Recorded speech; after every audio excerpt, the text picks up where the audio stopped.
मैं अनिल कुमार परिहार, प्रवक्ता रसायन विज्ञान डाइटिटा। आज के इस शैक्षणिक वीडियो में हम चर्चा करेंगे विषय विज्ञान द्वितीय सेमेस्टर के अंतर्गत आस पड़ोस में होने वाले परिवर्तन। इस विषय की चर्चा करते समय हम अपने प्रशिक्षुओं से और प्रशिक्षु विद्यालयों में अपने छात्रों से प्रस्तावना के रूप में पूर्व ज्ञान को जानने हेतु बच्चों से चर्चा करेंगे कि क्या क्या परिवर्तन वो अपने आसपास देखते हैं, क्या परिवर्तन उन्हें दिखाई देते हैं अपने दैनिक जीवन में। और हर छात्र से ऐसे होने वाले 10-10 परिवर्तनों की सूची बनवाएंगे और फिर छात्रों के द्वारा ही उन सूची में उनके द्वारा लिखे गए परिवर्तनों से चर्चा का प्रारंभ करेंगे। छात्र अपनी इच्छा से किसी भी प्रकार के कई तरह के परिवर्तन लिखेंगे, जैसे गर्मियों में तालाब का पानी सूख जाता है, एक बीज अंकुरण के बाद नए पौधे में विकसित हो जाता है, किचन में दूध से दही बन जाता है, दूध से पनीर बन जाता है, गर्मियों में या पानी को गर्म करने के बाद वो जलवाष्प में परिवर्तित हो जाता है, बर्फ को बाहर छोड़ने के बाद वह जल में परिवर्तित हो जाती है, लोहे को या लोहे के सामान को बाहर छोड़ने के बाद उसमें जंग लग जाती है, या हम कपड़ों को धूप में डालते हैं धोने के बाद तो वो सूख जाते हैं। इस तरह बच्चा जो परिवर्तन अपने आसपास देखता है वह उन परिवर्तनों को सूचीबद्ध करेगा और तब हम उन परिवर्तनों पर चर्चा प्रारंभ करेंगे। फिर हम उन परिवर्तनों की सूची को बच्चों से पढ़वाने के बाद अब उन परिवर्तनों के बारे में हम उनसे प्रश्न करेंगे कि इन परिवर्तनों में आपको क्या अंतर दिखाई देता है। जैसे बर्फ को बाहर रखने पर वह पानी में परिवर्तित हो जाती है और लोहे में जंग लग जाती है। हमने दो परिवर्तनों को उदाहरण के तौर पर लिया। अब हम देखने इनमें क्या अंतर है, इन दोनों होने वाले परिवर्तनों से हमारे दैनिक जीवन पर क्या प्रभाव पड़ेगा,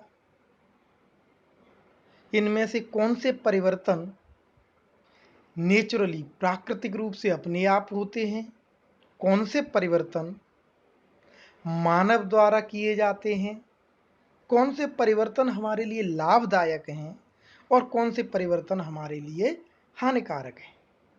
ये करने के बाद, चर्चा करने के बाद हम आगे अपना विषय वस्तु को आगे बढ़ाएंगे।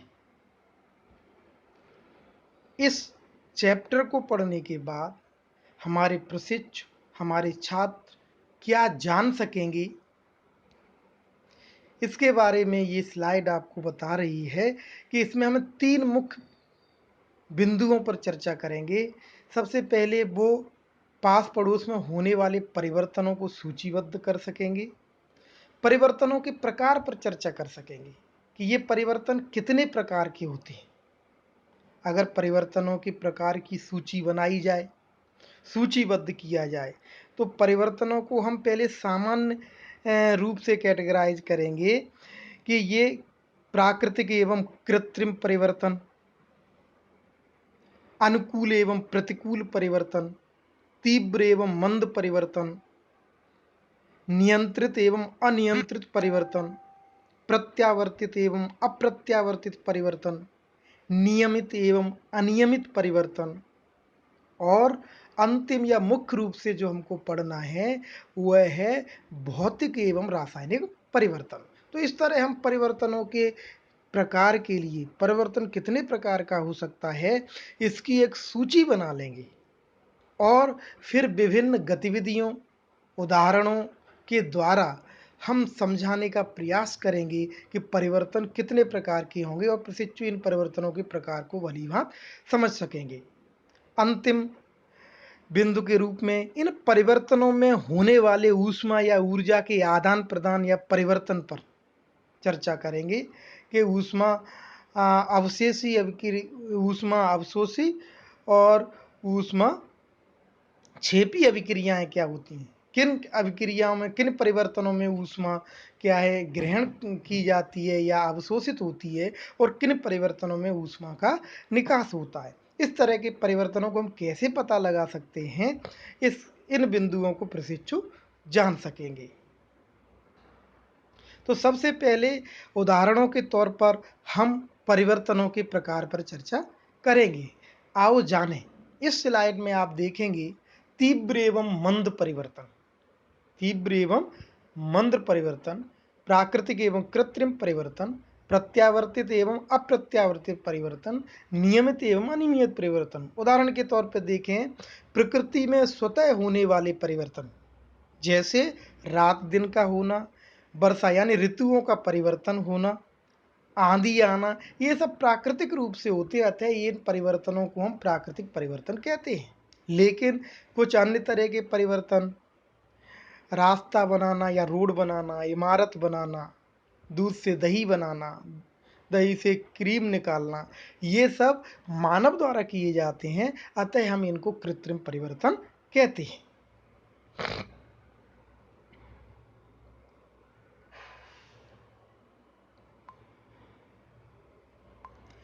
ये हमने समझा कृत्रिम प्राकृतिक एवं कृत्रिम परिवर्तन। दूसरे हम समझ रहे हैं धीमी गति यानी तीव्र एवं मंद परिवर्तन, जैसा कि बच्चों का बढ़ना यानी किसी पौधे या बच्चे का विकास, वृद्धि, नाखूनों का बढ़ना मंद परिवर्तन है। इसी तरह तेज गति से होने वाले परिवर्तनों में दूध का फटना, दूध से दही का बनना, गुब्बारे का फूटना, ये सभी जो परिवर्तन हैं, ये परिवर्तन हमारे आपके तीव्र परिवर्तन के अंतर्गत आएंगे। नियमित और अनियमित परिवर्तन में आप देखेंगे कि रात दिन का होना, ऋतुओं का परिवर्तन और बरसात, ये एक निश्चित समय के बाद नियमित रूप से नियत समय अंतराल के बाद बार बार होते रहते हैं, इसलिए इनको हम नियमित परिवर्तन कहते हैं। लेकिन कुछ परिवर्तन, बाढ़ का आना, सुनामी का आना, ये अनियमित परिवर्तन हैं, क्योंकि इनके आने का कोई समय निश्चित नहीं है।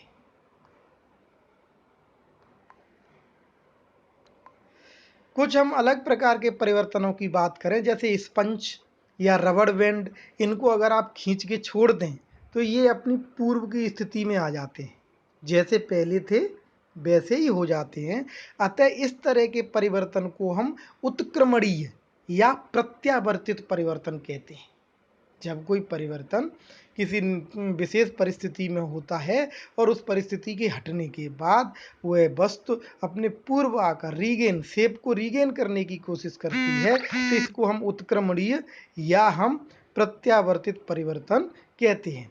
मोमबत्ती का जलना, अब मोमबत्ती जलने के बाद फिर से वो अपने उसी रूप में नहीं आ सकती, मूल रूप में नहीं आ सकती, अतः हम इसको अप्रत्यावर्तित या अनुत्क्रमणीय परिवर्तन कहते हैं।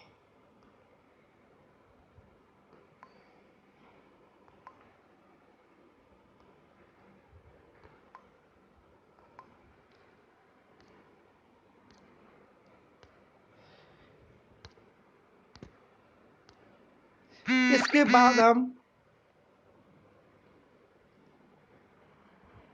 अपने मुख्य टाइप या मुख्य प्रकार के परिवर्तनों, भौतिक एवं रासायनिक परिवर्तन का अध्ययन करेंगे, कि जैसे हमें इस चैप्टर में मुख्य रूप से पढ़ना है वो है भौतिक एवं रासायनिक परिवर्तन। अब भौतिक एवं रासायनिक परिवर्तन को समझने के लिए हम प्रशिक्षुओं के साथ, छात्रों के साथ छोटी छोटी कई प्रकार की गतिविधियों को करेंगे, जैसा कि उपयुक्त स्लाइड में ये चित्र में दिखाई दे रहा है। इसको अगर हम देखें तो इसमें कई गतिविधियां दी गई हैं। पहले भौतिक परिवर्तन में सबसे पहले क्या दिया गया कि जो हम शरबत बनाते हैं या जैसे पानी में नमक या चीनी 2 चम्मच घोल लें और फिर उसको इस तरह से जैसा कि ये दिखाया गया है गोले के अंदर हम उसको गर्म करें। गर्म करेंगे तो देखेंगे जो जल है वो वाष्प के रूप में परिवर्तित होकर के उड़ जाएगा और जो सफ़ेद पदार्थ बचेगा, जो आपने नमक या चीनी जो घोला है वो उसमें अवशेष के रूप में, अवक्षेप के रूप में वहाँ पर बच जाएगा। अतः आप कह सकते हैं कि जब हमने उसको घोला तो वो क्या हुआ, अदृश्य हो गया या घुल गया, लेकिन जब हमने उसको गर्म किया तो वो हमको पुनः प्राप्त हो गया। इसी तरह दूसरा आप देखेंगे कि चीनी मिट्टी की प्याली में एक मोम का ठोस टुकड़ा लें, उसे पिघलाएं, ठोस मोम द्रव में बदल जाती है। अब प्याली को ज्वाला से हटाकर कुछ देर के लिए रख दें तो वो मोम पुनः ठोस अवस्था में आ जाता है।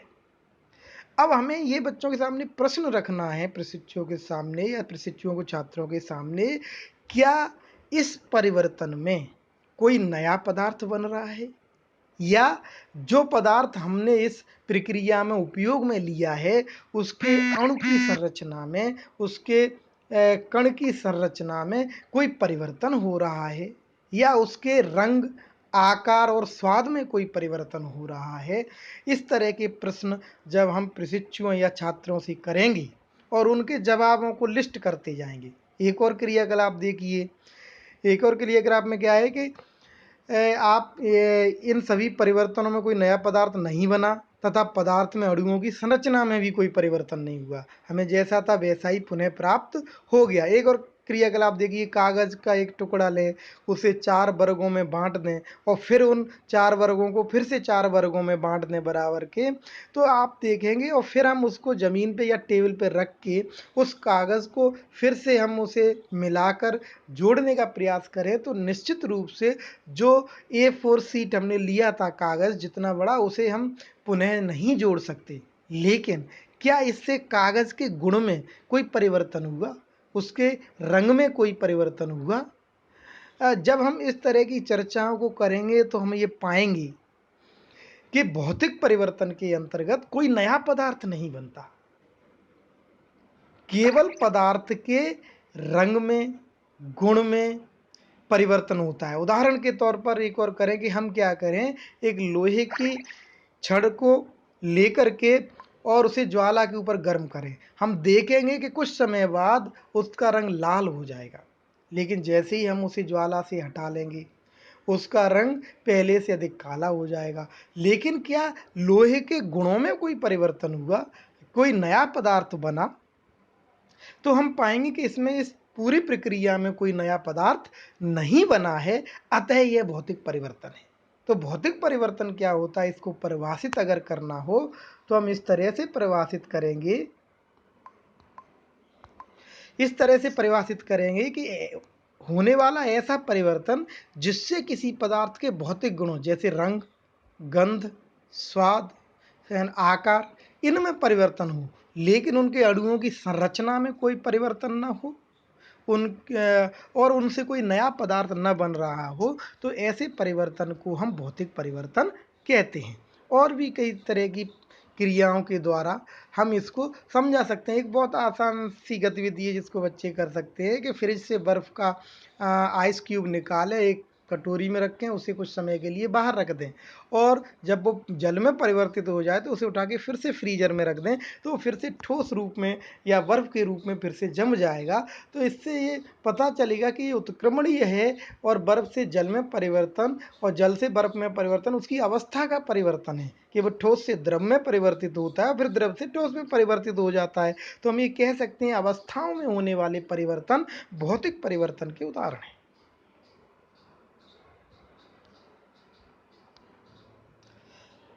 अब हम बात करें रासायनिक परिवर्तनों की, तो जैसा कि इस स्लाइड में परिभाषा दी गई है, रासायनिक परिवर्तन में एक या एक से अधिक नए पदार्थ बनते हैं, कोई नया पदार्थ बन जाएगा या जो हमारा मूल पदार्थ है उसके अणुओं की संरचना में परिवर्तन हो जाएगा।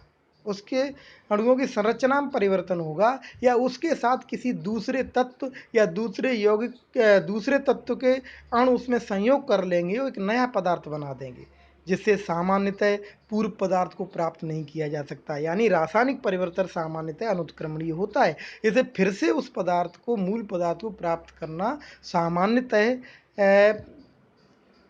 संभव नहीं है। रासायनिक परिवर्तन में मुख्य रूप से ऊष्मा का आदान प्रदान होता है। मतलब इसमें रासायनिक परिवर्तन अगर होगा तो ऊष्मा अवशोषित हो रही होगी या ऊष्मा आपकी बाहर निकल रही होगी। इस प्रकार यह ऊष्मा छेपी यानी ऊष्मा बाहर निकलने वाली या ऊष्मा शोषी अभिक्रिया के रूप में प्रायः पाई जाती हैं। अब इसकी एक्टिविटीज़ करके हम देखें कि रासायनिक परिवर्तन के कुछ उदाहरण, जैसे दूध से दही का बनना। दूध से दही का बनना यह एक रासायनिक परिवर्तन है। मैग्नीशियम की एक दूसरी की गतिविधि देखें, हम एक मैग्नीशियम की स्ट्रिप लेते हैं और उसे वायु में जलाते हैं। जब हम उसको वायु में जलाते हैं तो वो एक ज्वाला के साथ जलती है और जल करके एक श्वेत भस्म बना देती है। अब हम उनके गुणों का अध्ययन करें। क्या मैग्नीशियम के टुकड़े को पानी में डालें तो कोई अभिक्रिया होती है क्या, या उस जो श्वेत भस्म हमें मैग्नीशियम को जला करके मिली है उसको अगर पानी में घोलें तो क्या फ़र्क होता है। अब दोनों के जलीय विलयन में, यानी मैग्नीशियम के टुकड़े को जल में डाला और हमने उसकी श्वेत भस्म को जल में डाला और उस विलयन में नीले या लाल लिटमस पेपर से हमने क्या कर लिया, परीक्षण करके देख लिया। तो हम देखेंगे कि जो श्वेत भस्म है उसका जो जलीय विलयन है, ठीक है ना, वो लिटमस के साथ क्रिया करके उसके रंग को परिवर्तन करता है। लेकिन मैग्नीशियम का टुकड़ा पानी में डालें तो वो जनरली कोई रिएक्शन नहीं करता, या रिएक्शन अभिक्रिया बहुत ही मंद होती है। तो इस तरह से हम रासायनिक परिवर्तनों का, लोहे में जंग लगना। अब लोहे को अगर बाहर रख दें तो हम देखते हैं कि वायु या नमी की उपस्थिति में उसमें जंग लगना प्रारंभ हो जाती है। जितनी ज़्यादा नमी होगी वायु में, जलवाष्प या पानी की उपस्थिति होगी, उतनी जल्दी जंग लग जाती है। तो यह एक रासायनिक परिवर्तन है।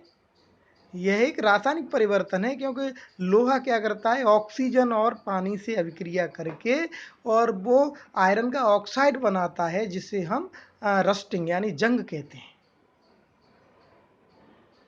तो इस तरह से हम कई गतिविधियों के द्वारा रासायनिक परिवर्तन को समझाने का प्रयास करते हैं और ये बताते हैं कि रासायनिक परिवर्तन में नया पदार्थ बनता है, उनकी पदार्थ की आणविक संरचना में क्या होता है, परिवर्तन हो जाता है।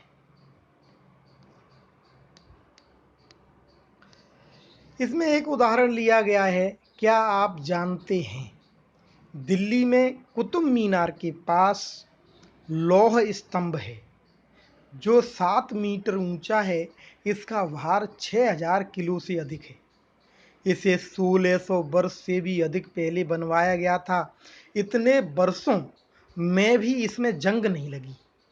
इसमें जंग प्रतिरोधक क्षमता का परीक्षण किया जा चुका है। इससे सिद्ध होता है कि 1600 वर्ष पूर्व भी भारत में धातु प्रौद्योगिकी यानी मेटल टेक्नोलॉजी जो है कितनी विकसित थी। ये एक उदाहरण है। अब आप ध्यान से देखें कि जंग लगने का कारण क्या है। जैसा कि हमने अभी बताया कि अगर ऑक्सीजन और पानी की उपस्थिति में जो लोहा है वो क्या करता है, उनसे रिएक्शन करता है और रस्टिंग यानी आयरन का ऑक्साइड यानी जंग बनाता है। तो हम क्या करें, अगर हम लोहे की सतह को नमी या हवा के संपर्क में आने से रोक दें, ऐसा कैसे कर सकते हैं हम? ऐसा हम 3 प्रकार से कर सकते हैं कि अगर हम उसके ऊपर पेंट कर दें, या उसके ऊपर ऑयल एवं ग्रीस लगा दें, या क्या कर सकते हैं, आयरन से कम क्रियाशील धातु, यानी ऐसी धातु जो आयरन से कम क्रियाशील है, with reference to oxygen and water, यानी ऑक्सीजन और जल से अभिक्रिया करने में जिसकी क्रियाशीलता लोहे से कम है, जैसे जिंक, हम उसकी एक परत उस पर चढ़ा देते हैं। इस प्रक्रिया को गैल्वनाइजेशन बोलते हैं। गैल्वनाइजेशन की क्रिया के द्वारा हम कम क्रियाशील धातु की एक परत लोहे की धातु के ऊपर चढ़ा देते हैं, जिससे उसमें जंग नहीं लगती। तो इसी तरह स्टेनलेस स्टील जैसे बनाया जाता है कि लोहे में जंग लगती है, लेकिन उसमें ऐसे कुछ अधातु कार्बन या सिलिकॉन या इसके अलावा और कुछ अक्रियाशील धातु मिला करके उसको स्टेनलेस स्टील में कन्वर्ट किया जाता है, जिसमें जंग नहीं लगती। तो ये कुछ उदाहरण हैं कि कैसे हम इसको समझ सकते हैं। अब कुछ उदाहरण लेते हैं हम ऊर्जा के परिवर्तन को, कि हमने अभी पढ़ा कि रासायनिक अभिक्रिया में या रासायनिक परिवर्तन में सामान्यतः ऊष्मा का अवशोषण होगा या ऊष्मा बाहर निकलेगी, ऊष्मा क्षेपी अभिक्रिया होगी। कुछ उदाहरण देखिए, जैसे स्पिरिट या एल्कोहल है। स्पिरिट या एल्कोहल है, उसे आप अपनी स्किन पे रख के देखिए या जीभ पे रख के देखिए, तो क्या होगा, आपको ठंडा महसूस होगा। ये जो ठंडा महसूस हो रहा है वो इसलिए हो रहा है क्योंकि वो क्या करता है, जो ऊष्मा का अवशोषण करता है। जो स्किन पे जिस जगह आपने उसको रखा वो वहाँ से ऊष्मा को अवशोषित करेगा, इसलिए हमें वो ठंडा अनुभव होता है। इसी प्रकार चूने, भुजे हुए चूने या चूने का पत्थर लीजिए और उसमें क्या करें आप, थोड़ा सा पानी डालें एक टेस्ट ट्यूब में लेकर के चूनी पत्थर पाउडर में, तो आप देखेंगे बाहर से परख नली गर्म हो गई है, उसमें ऊष्मा क्षेपी अभिक्रिया है, ऊष्मा बाहर निकल रही है, तो वो गर्म। इसी प्रकार आप डाइल्यूशन ऑफ एसिड की बात करें, ठीक है ना, उसमें ध्यान ये रखना होता है डाइल्यूशन ऑफ एसिड में, जब हम तनु करते हैं किसी अम्ल को, कि एक परख नली में अम्ल लेंगे, फिर उसमें बूंद बूंद करके पानी डालेंगे, एक परख नली में हम जल लेंगे और फिर उसमें बूंद बूंद करके अम्ल डालेंगे। हम उल्टा नहीं करेंगे, परख नली में अम्ल नहीं लेंगे, क्योंकि वो बहुत तेज ऊष्मा क्षेपी अभिक्रिया है और उसमें परख नली के टूटने की संभावना रहती है। अतः हमने परख नली में पानी लिया और उसमें बूंद बूंद करके हमने डाला उसको तनु करने पर, फिर आप उसको टच करेंगे जब परख नली को, तो आप देखें वो गर्म हो जाती है, क्योंकि यह भी एक ऊष्मा क्षेपी अभिक्रिया है। तो इस तरह से हम इन अभिक्रियाओं का वर्गीकरण कर सकते हैं कि कौन सी अभिक्रियाएं ऊष्मा क्षेपी हैं और कौन सी अभिक्रियाएं ऊष्मा शोषी हैं। इस चैप्टर में इसके बाद हम क्या करते हैं, कुछ प्रश्नों को आप क्या कर सकते हैं, पढ़ सकते हैं और इस डिस्कशन के आधार पर उनका उत्तर देने का प्रयास कर सकते हैं। समस्या समाधान के लिए हम एक अलग शैक्षणिक वीडियो बनाएंगे या लाइव चैट के माध्यम से हम समस्याओं का समाधान करेंगे। कुछ मूल्यांकन प्रश्न आप देखें। जैसे बहुविकल्पीय प्रश्नों की बात करें हम, सही विकल्प को छांटकर अपनी अभ्यास पुस्तिका में लिखिए। निम्नलिखित में से कौन सा रासायनिक परिवर्तन है। अब ये प्रश्न है, कांच की बोतल का टूटना, कागज का जलना, कागज के बड़े टुकड़े को छोटे छोटे टुकड़ों में बांटना, कोयले को पीटकर पाउडर बनाना। तो आप यहाँ हम क्या देखते हैं कि क्या कोई नया पदार्थ बन रहा है क्या, या सिर्फ उसके रंग, आकार, स्वाद, भौतिक गुणों में परिवर्तन हो रहा है। तो आप देखेंगे कोयले को पीट के छोटे टुकड़े कर दिए तो उससे कोयले के गुणों पे कोई परिवर्तन नहीं होगा, वो काला ही रहेगा, और उसकी जो ऊर्जा क्षेपी जो है, जलाने पर ऊर्जा प्रदान करने की क्षमता पे कोई फर्क नहीं पड़ेगा। ये एग्जाम्पल हम ऑलरेडी इसमें डिस्कशन कर चुके हैं कि कागज़ को छोटे छोटे टुकड़ों में काटने पर कागज़ के कोई नया पदार्थ नहीं बनता या उसके गुणों पे कोई परिवर्तन नहीं पड़ता। इसी तरह कांच की बोतल टूटेगी छोटे टुकड़ों में तो उसके आकार में तो परिवर्तन हो गया, लेकिन उसके रासायनिक गुणों में या कोई भी नया पदार्थ नहीं बनता। लेकिन कागज़ को अगर जला दें तब राख बन जाएगी और उसके गुणों में और कागज़ के मूल गुणों में बहुत अंतर होगा, अर्थात एक नया पदार्थ बन जाएगा। अतः कागज़ का जलना एक रासायनिक परिवर्तन है। ऐसे ही ज्वालामुखी का फूटना।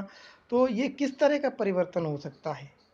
मंद परिवर्तन, प्रत्यावर्तित परिवर्तन, अनुकूल परिवर्तन, अनियमित परिवर्तन। हमने अपने डिस्कशन में इसको अनियमित कहा क्योंकि ये कोई निश्चित समय पे नहीं आता, ठीक है ना, क्योंकि इसका कोई निश्चित समय नहीं है, अतः हमने इसको अनियमित परिवर्तन के अंतर्गत इसमें डिस्कशन किया था। भौतिक परिवर्तनों में क्या होता है? पदार्थ के अणुओं में परिवर्तन होता है, नया पदार्थ बन जाता है। पदार्थ के अणुओं में कोई परिवर्तन नहीं होता या कोई परिवर्तन नहीं होता। तो हम इसमें यही कह सकते हैं कि पदार्थ के अणुओं में कोई परिवर्तन नहीं होता। रिक्त स्थानों की पूर्ति, और इसमें बाद में आप ट्रू और फॉल्स, अति लघु उत्तरी और लघु उत्तरी प्रश्नों और दीर्घ उत्तरी प्रश्नों को पढ़ेंगे और उसे सॉल्व करेंगे। जैसे लघु उत्तरी प्रश्न या 2 मार्क्स का जो प्रश्न आता है जनरली किस तरह से आएगा, भौतिक एवं रासायनिक परिवर्तन में क्या अंतर है, दोनों के उदाहरण से समझाएं। तो आपको उनके अंतर लिखने होंगे दो, और नीचे एक एक एग्जाम्पल भी नोट करना होगा कि क्या मतलब परिवर्तन है। जैसे एक उदाहरण दे कीजिए, मैग्नीशियम को ऑक्सीजन की उपस्थिति में जलने की प्रक्रिया का समीकरण लिखिए। तो हमने अभी आपको बताया कि जब मैग्नीशियम को ऑक्सीजन की उपस्थिति में जलाया जाएगा तो मैग्नीशियम ऑक्साइड बनेगा, मैग्नीशियम ऑक्साइड बनेगा। और जो मैग्नीशियम ऑक्साइड को जब आप पानी में घोल देंगे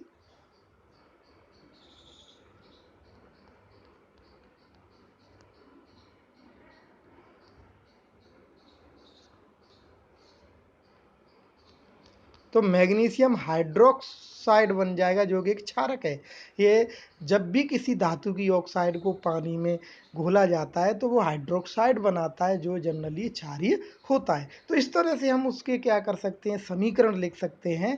तो इस डिस्कशन के बाद भी अगर कोई प्रॉब्लम रहती है तो हम उसको अगले शैक्षणिक वीडियो में या लाइव चैट के माध्यम से सॉल्व करेंगे। धन्यवाद।